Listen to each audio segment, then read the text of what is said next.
ప్రజల మన ప్రభువైన యేసుక్రీస్తు నామములో అందరికీ ఉదయకాల సంబంధంగా శుభాభివందనములు తెలియజేసుకుంటున్నాం. ఈ దినం దేవుడు మనకిచ్చినటువంటి గొప్ప వాగ్దానం, అది 53వ కీర్తన 1వ లేఖనాన్ని మనం స్పష్టంగా చదువుకుందాం. దేవుడు లేడని బుద్ధిహీనులు తమ హృదయములలో అనుకొందురు, వారు చెడిపోయిన వారు అసహ్యకారులు అని దేవుడు సెలవిస్తూ ఉన్నాడు. దేవుడు లేడని ఈ లోకంలో అనేక మంది అనుకుంటున్నారు. అంతేకాదు, మేము చేసినదే దేవుడు, ఆయనే మా మాటలు వింటాడు అనుకోవడం కూడా పొరపాటు.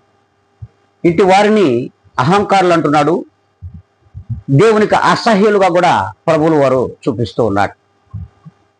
అందుకే ప్రభు ఈ దినమున ఎవరైతే దేవుడు లేడని ఏ బుద్ధిహీనులైతే అనుకుంటున్నారో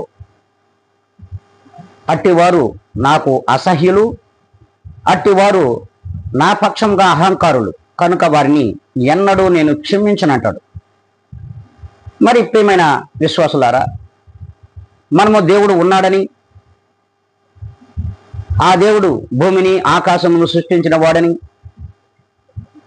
ఆయనే నిజమైన దేవుడు, ఆయనే రక్షకుడు క్రీస్తు యేసు అని మనం నమ్ముచున్నటువంటి మనము ఈ నమ్మకాన్ని అలాగే వమ్ము చేసుకోకుండా దేవునిలో మనం కాపాడుకోగలిగినట్లయితే ఖచ్చితంగా దేవుడు నిన్ను నన్ను ప్రేమిస్తాడు. దేవునికి ఇష్టలుగా మనం ఉంటాం. ఆ రీతిగా ఉందామా అనుకుంటే అందరం తలను ఉంచుకుందాం, కళ్ళు మూసుకుందాం, ప్రభునందు ప్రార్థనలో ఏకీభిద్దాం. మహాగణుడా, సర్వోన్నతుడా, సర్వ ప్రపంచముల సృష్టికర్తవైన మా తండ్రి, భూమిని ఆకాశమును నిర్మించిన మా ప్రభువ, నీకు కృతజ్ఞతలు, స్తుతి స్తోత్రములు నీవిచ్చిన ఆయుష్ కాలములను బట్టి.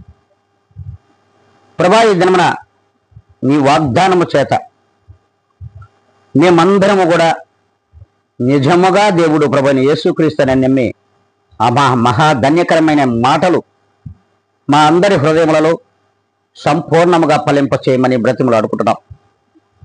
ప్రభా, మీరు ఉన్నారు నాయన, మేమును ఈ లోకంలో నీ పక్షముగా నివసిస్తున్నాం. ఆ రీతిగా నీ విశ్వాసులందరినీ కూడా మీ చేతులకు అప్పగించుకుంటుండగా, నన్ను నేను మిక్కిలిగా తగ్గించుకుంటుండగా, మీ చిత్తమే మా అందరి పక్షముగా నీవు జరిగించి ఘనత మహిమ ప్రభావములు నీవు పొందమని నన్ను నేను అతి మిక్కిలిగా తగ్గించుకొని మీ నామమును మాత్రమే హెచ్చించుచు క్రీస్తు యేసు నామములో అడిగి వేడుకొని ప్రార్థిస్తున్నాను మా ప్రియ గొప్ప పరలోక తండ్రి. ఆమేన్.